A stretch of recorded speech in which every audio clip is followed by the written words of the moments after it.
사랑하는 여러분 안녕하세요. 2022년 중보기도 세미나가 드디어 시작하게 되었습니다. 이번 중보기도 세미나는 소망이란 주제로 강의를 준비해 보았습니다.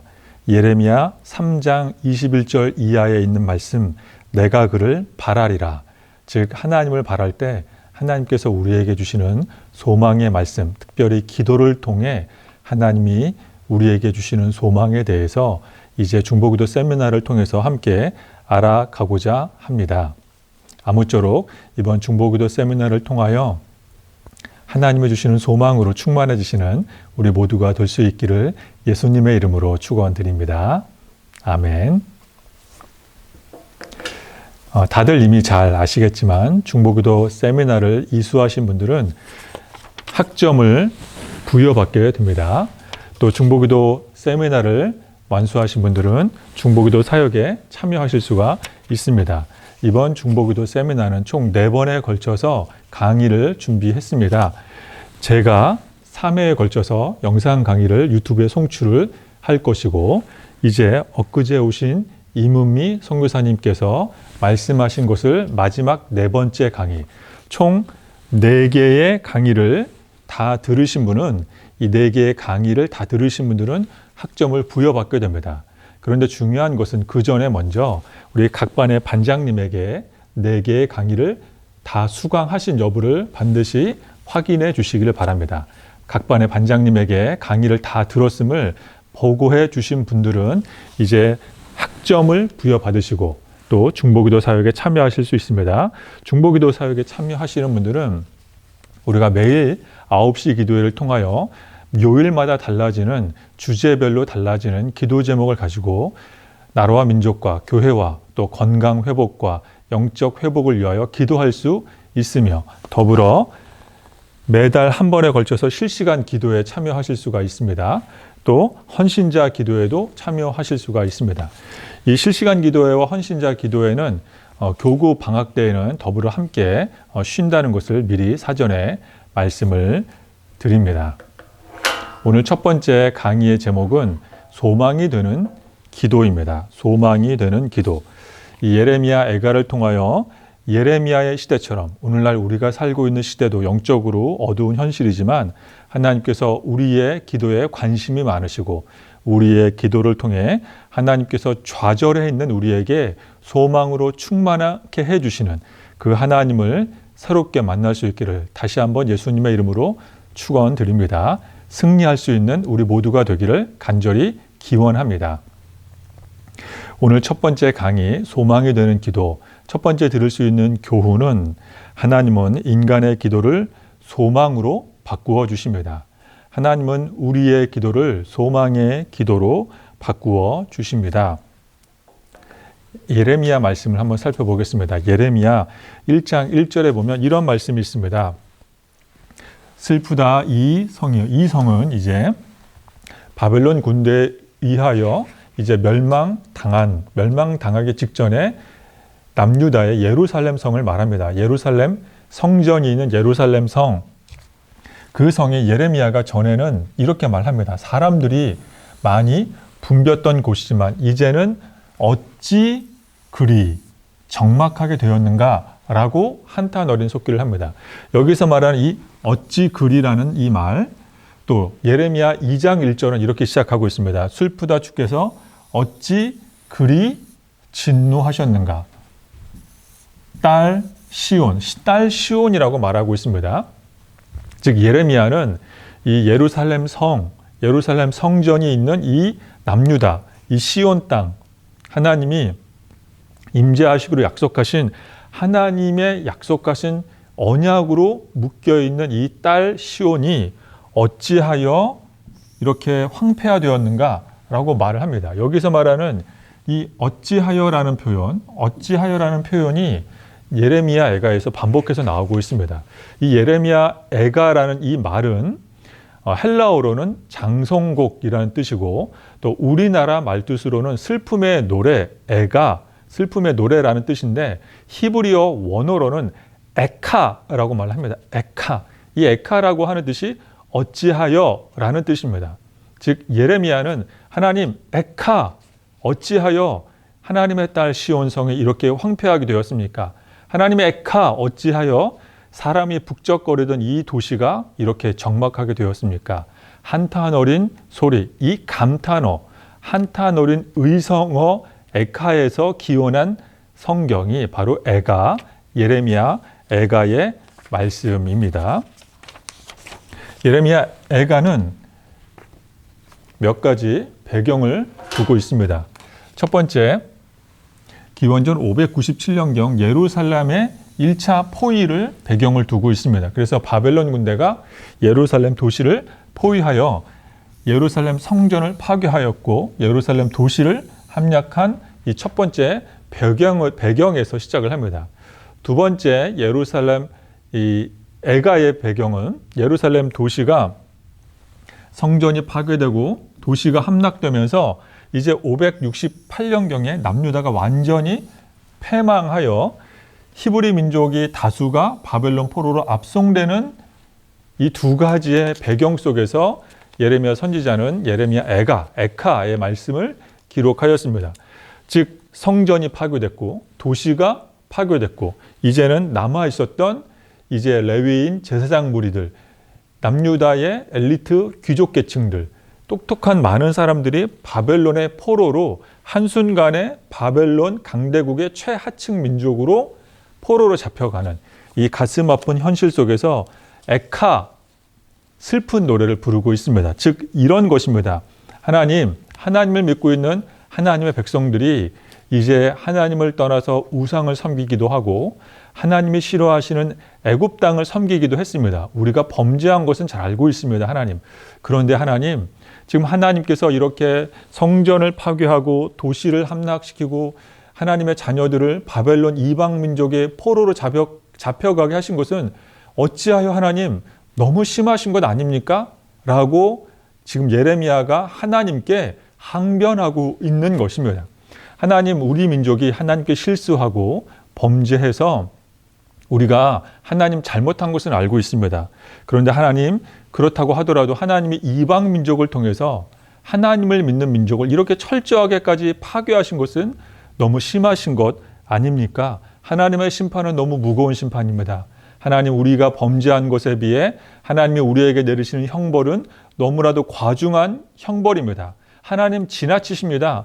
어찌하여 하나님 우리에게 이렇게 심하게 다루시는 겁니까?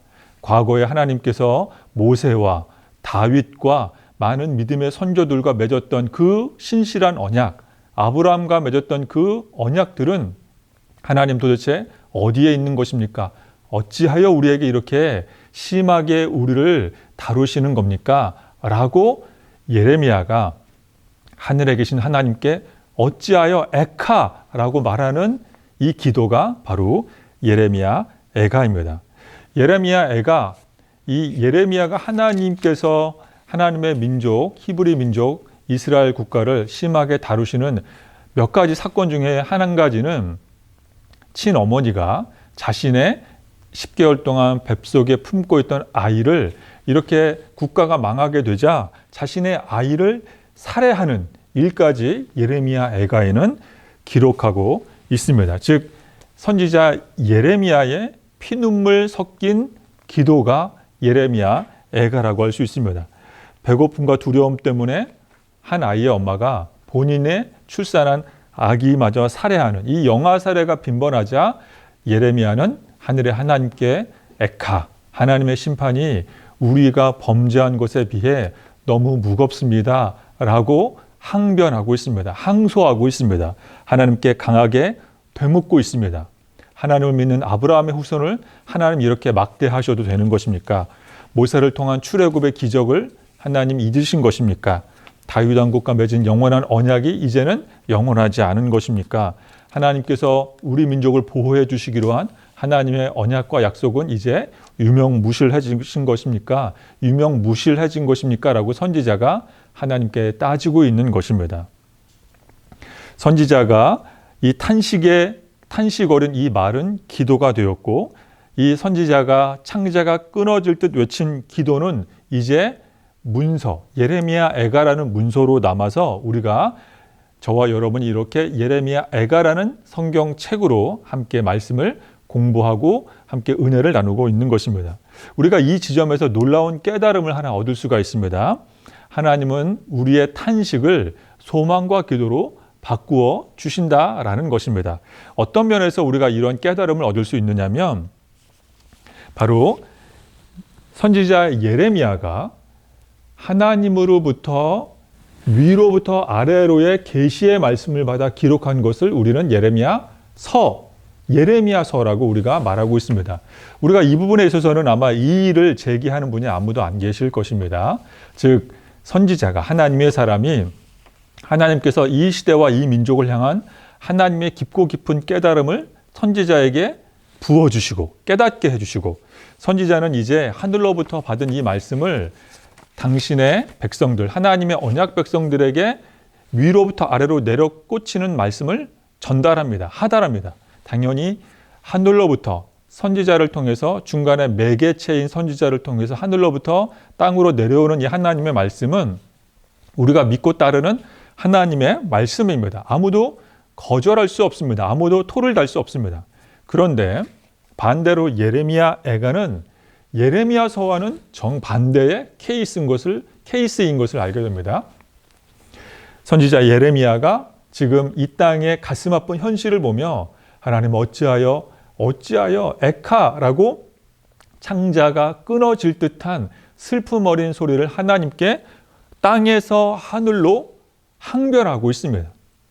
땅에서 하늘로 항소하고 있습니다. 땅에서 하늘로 하나님 우리의 이 아픈 이 고통은 우리의 죄악보다도 더 무거운 하나님의 심판입니다. 라고 예레미야 선지자가 하늘의 하나님을 향하여 외치자 하나님은 이 예레미야의 기도가 땅에 떨어지는 기도로 여기지 아니하시고 이 기도 예레미야 항변이 하나님의 마음과 합한 기도가 되어 하나님 앞에서 이 예레미야의 항변을 인정해 주시고 하나님께서 만인 앞에서 인정받는 하나님의 말씀이 되어 이제 우리는 이 예레미야 애가라는 성서의 말씀을 우리가 접하여 읽고 공부하고 있는 것입니다. 즉 다시 말씀드려 하나님의 말씀은 하늘로부터 땅으로 내려오는 말씀도 있지만 반대로 거꾸로 하나님의 말씀은 땅에서부터의 이 하소연과 울부짖음이 하늘로부터 올라가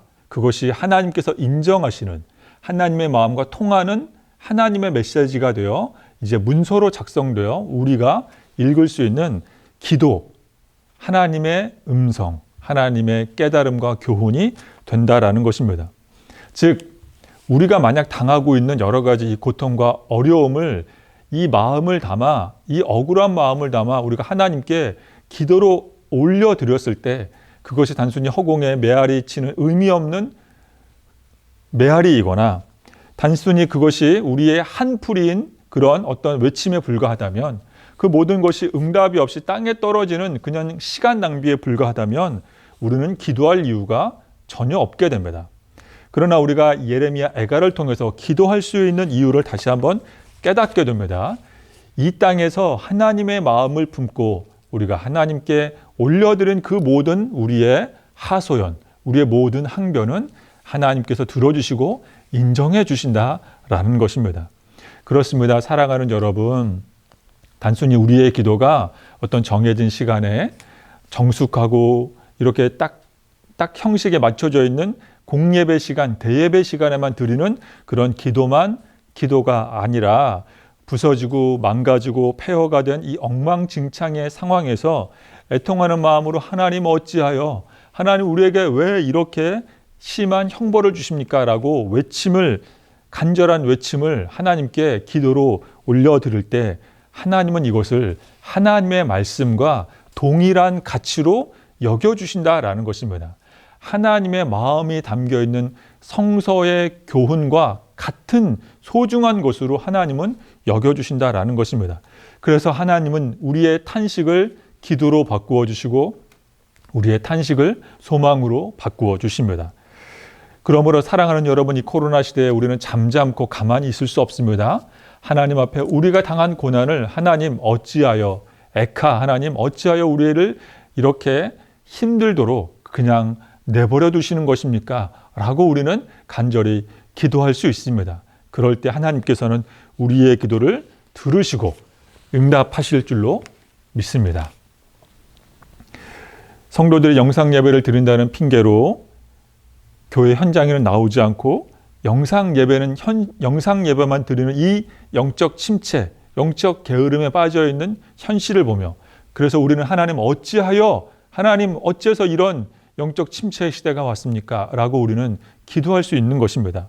많은 분들이 교회는 오지 않지만 코로나가 두려워 교회는 안 오면서 맛집도 가고 지하철도 타고 직장도 가고 학교도 가고 놀러도 가면서 교회도 나오지 않는 우리의 가슴 아픈 현실을 보며 하나님 어찌하여 우리 하나님 믿는 백성들이 이렇게 본질에서 벗어난 것입니까? 라고 우리가 애칼하고 하나님께 눈물 어린 기도를 올려드릴 때 하나님은 이것을 의미 없는 메아리로 치부하지 아니하시고 하나님의 마음이 담긴 하나님의 말씀, 나의 말씀, 내가 꼭 필요한 나의 기도다라고 하나님은 인정해 주십니다.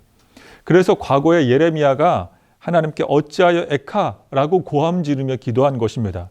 하나님은 그것을 하나님의 말씀으로 인정해 주셨고 후대의 저와 여러분, 후대의 성도들이 본받기를 하나님은 원하고 계십니다.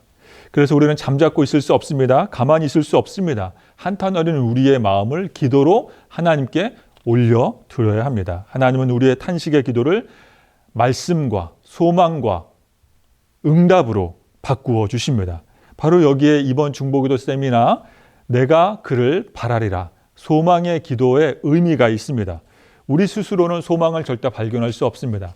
우리 스스로가 소망이 될 수도 없습니다. 우리 스스로 만든 소망은 분명히 한계가 있습니다. 하지만 하나님의 소망은 영원할 줄로 믿습니다. 우리가 기도할 수 없는 환경에 처해 있는다 할지라도 우리가 이 어렵고 답답한 상황을 하나님께 하소연으로 올려드릴 때 우리는 탄식하지만 하나님은 그것을 소망의 기도로 바꾸어 주십니다. 예레미야 애가를 통해서 배우게 됩니다. 우리의 탄식을 기도로 바꾸어 주시는 하나님이 계십니다. 그러므로 부지런히 우리의 탄식과 슬픔과 눈물을 하소연으로 하나님께 올려드리는 우리 모두가 되기를 예수님의 이름으로 축원드립니다. 두 번째입니다. 소망이 되는 기도 두 번째 교훈, 고난을 만날 때 우리는 외쳐야 합니다. 고난을 만날 때 우리는 하나님께 항변해야 합니다. 잠자코 있을 수 없습니다. 하나님께 외쳐야 합니다. 하나님은 예레미야 혹은 욥처럼 우리가 고난당할 때 잠잠히 있지 말고 하나님께 외치라, 솔직하게 말하라 라고 하나님은 말씀하십니다. 사람에게 말하는 것이 절대 아닙니다. 사람에게 말하는 것이 아니라 하나님께 외치는 것입니다. 욥기 말씀을 통해서 우리가 알 수가 있습니다. 욥기 42장 말씀에 보면 이제 하나님께서 욥의 세 친구에게 이런 말씀을 남기십니다. 하나님께서 먼저 엘리바스에게 이르시기를 내가 너와 너의 두 친구 소발과 빌닷, 엘리바스 이 총 3명의 친구에게 하나님은 노하신다라고 말씀하십니다.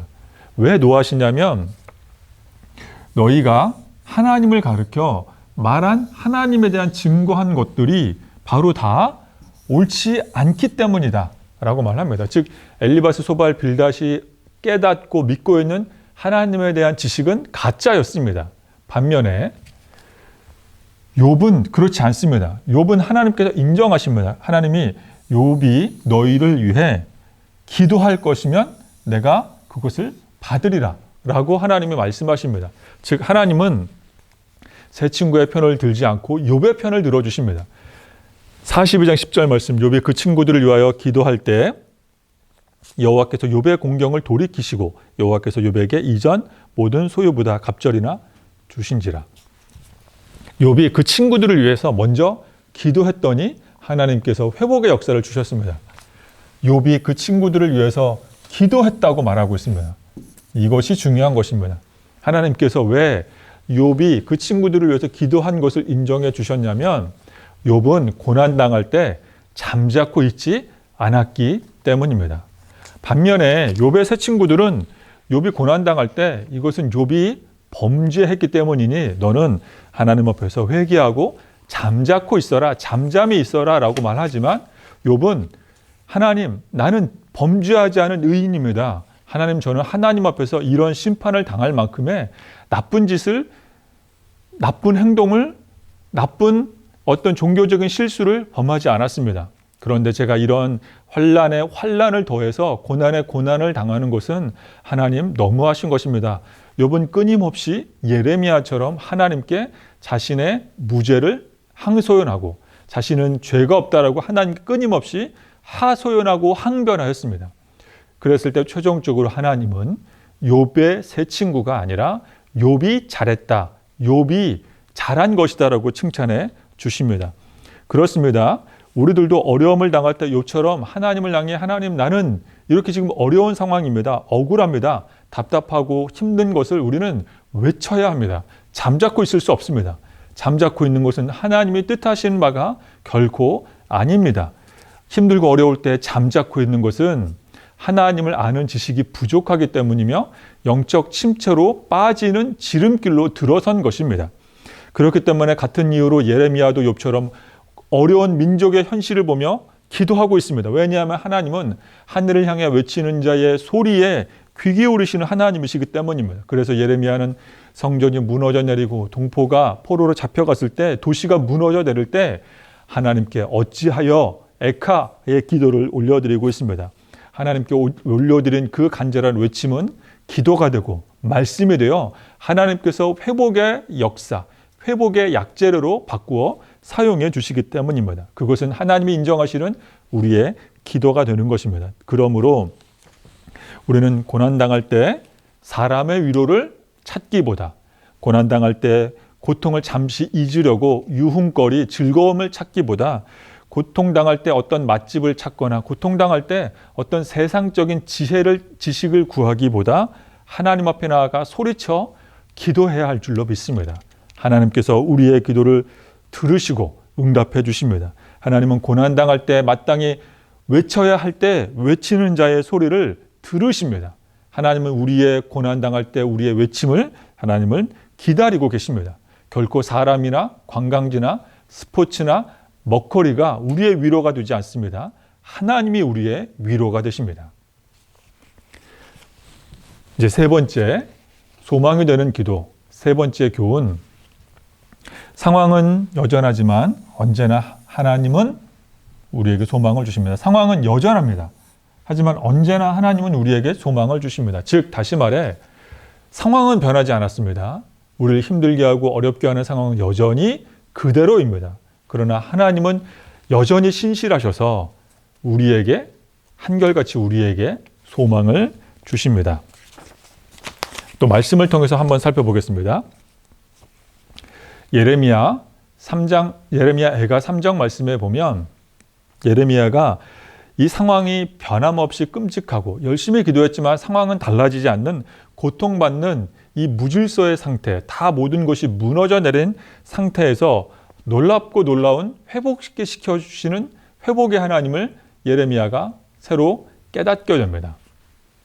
예레미야 3장, 내 마음이 그것을 기억하고 내가 낙심이 되오나 이것을 내가 내 마음에 담아두었더니 그것이 오히려 나의 소망이 되었음은, 예레미야가 분명히 상황은 바뀌지 않았습니다. 상황은 그대로인데 하나님이 예레미야에게 주시는 소망을 발견했다고 이야기합니다. 그런데 그 소망을 어떻게 해서 발견했냐면 바로 여호와의 인자와 긍휼이 무궁하심으로 우리가 진멸되지 않는다는 소망을 발견했습니다.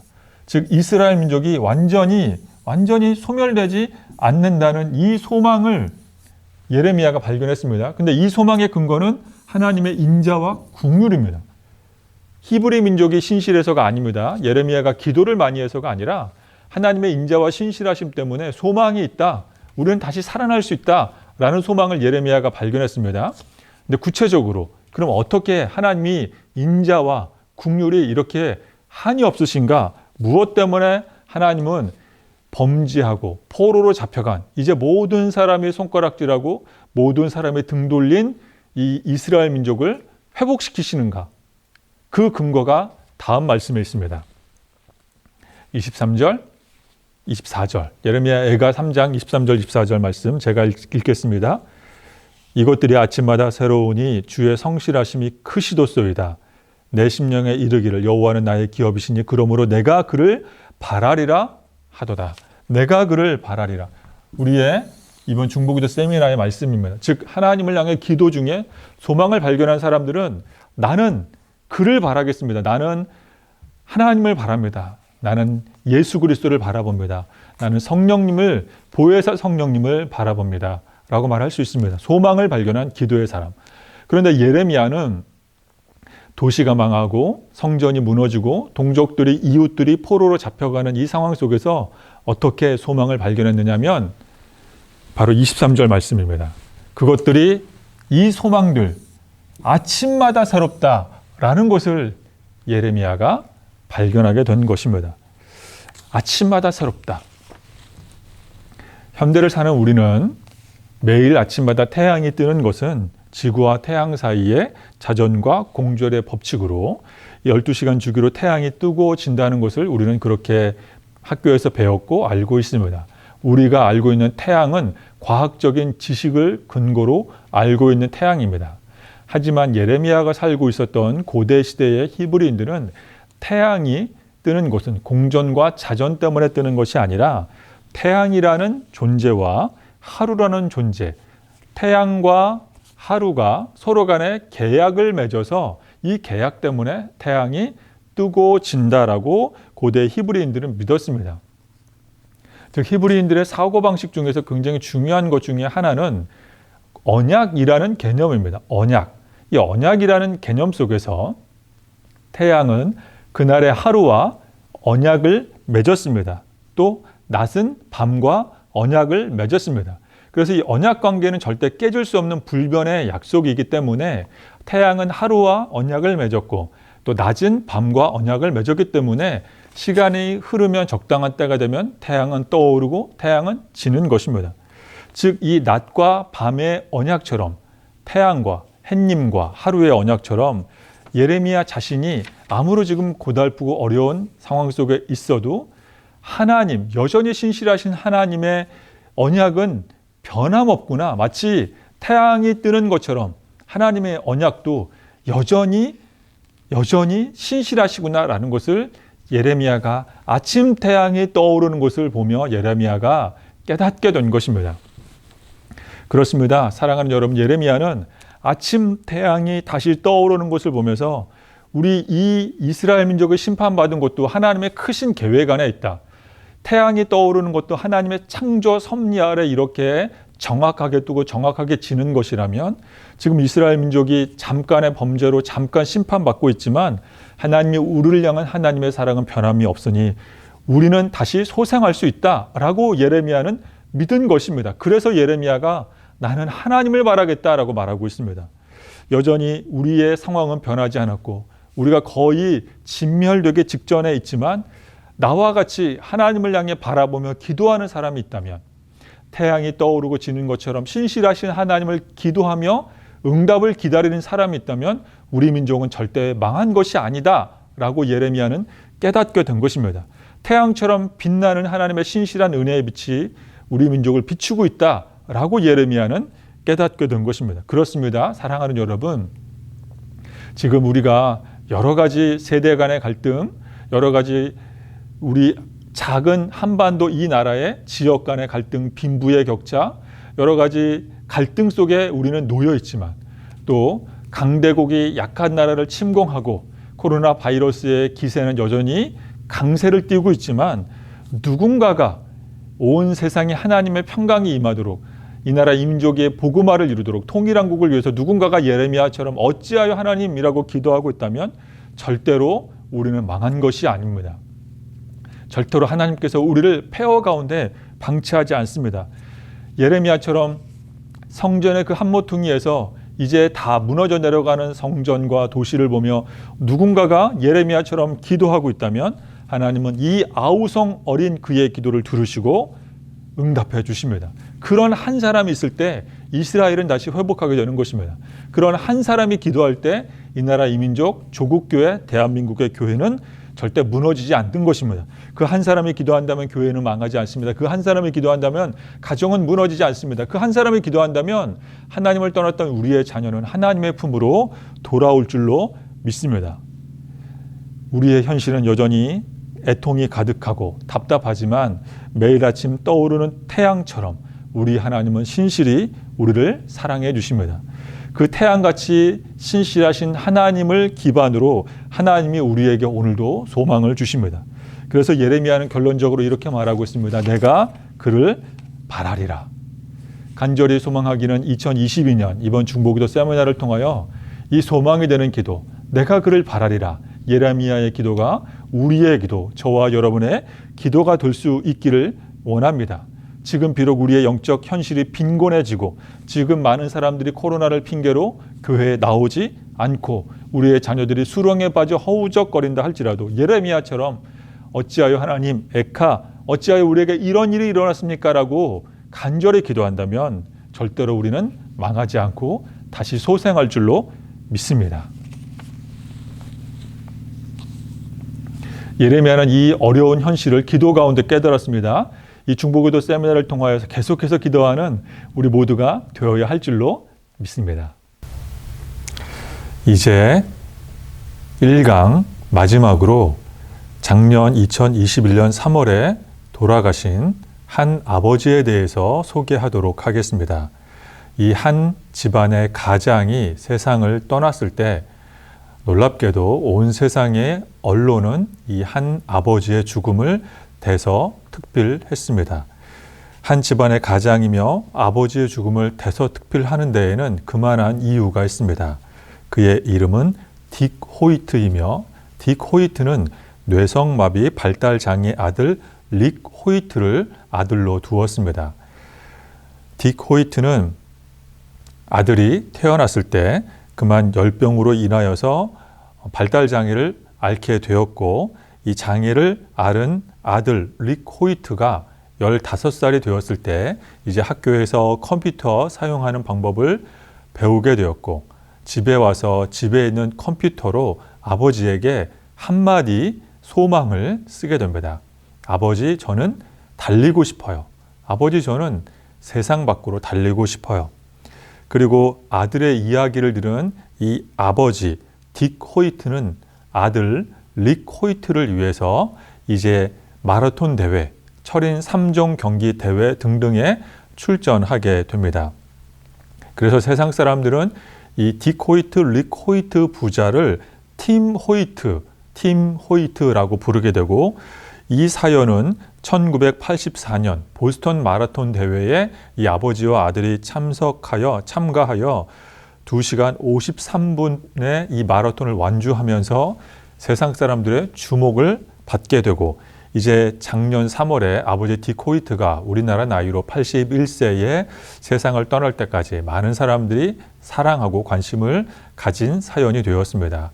이 두 사람의 이야기는 영화로도 만들어졌고 책으로도 만들어졌고 유튜브를 비롯한 많은 영상에서 영상 제작을 하여 많은 사람들이 보고 있습니다. 우리 사랑하는 여러분, 아마 관심이 있으시다면 인터넷이나 유튜브에 팀 호이트 혹은 딕 호이트라고 검색을 해보시면 아마 감동스러운 영상을 쉽게 발견하실 수 있을 것입니다. 이 아버지와 아들에 대해서 영상 중에 이런 한 대목이 있어서 소개하며 오늘 강의를 마치도록 하겠습니다. 마라톤 대회 완주를 마치고 아들이 아버지에게 이렇게 말합니다. 아버지, 고마워요. 저는 아버지와 달릴 때면 장애가 사라진 것 같아요. 아버지가 없었다면 저는 할 수 없었어요. 그러자 아버지는 아들을 보며 이렇게 대답을 합니다. 아니다, 아들아. 내가 없었다면 나는 하지 않았다. 아니다, 아들아. 내가 없었다면 나는 하지 않았다. 이 두 사람의 대화는 너무너무 감동적입니다. 아들과 아버지가 서로를 향한 이 고백은 가히 삼위일체적 고백이라고 말씀드릴 수 있습니다. 삼위일체라고 하는 것은 하나님 아버지 안에 예수님이 계시고 또 예수님 안에 하나님이 계시며 또 예수님 안에 하나님이 보내신 성령님이 계신 것입니다. 즉 아버지 안에 아들이, 아들 안에 아버지가 있으며 아들 안에 하나님의 영, 아버지의 영이 있습니다.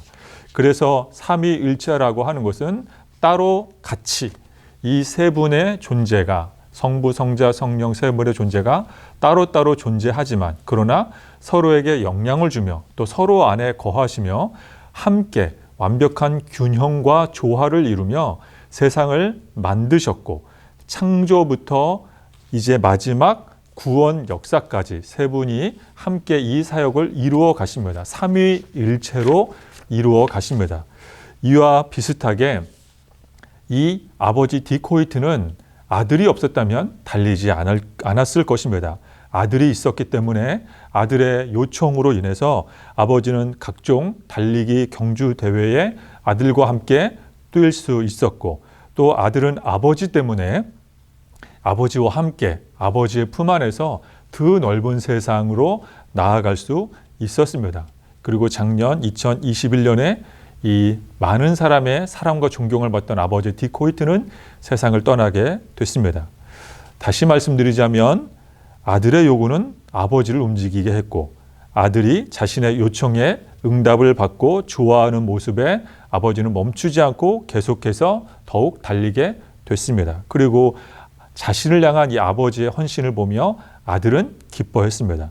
마치 고난당하여 외칠 수밖에 없었던 우리의 기도가 하늘 아버지의 마음을 돌이키시고 하늘 아버지의 보좌를 흔들고 하늘 아버지께서 우리의 기도 때문에 역사하시는 것과 똑같은 이치입니다.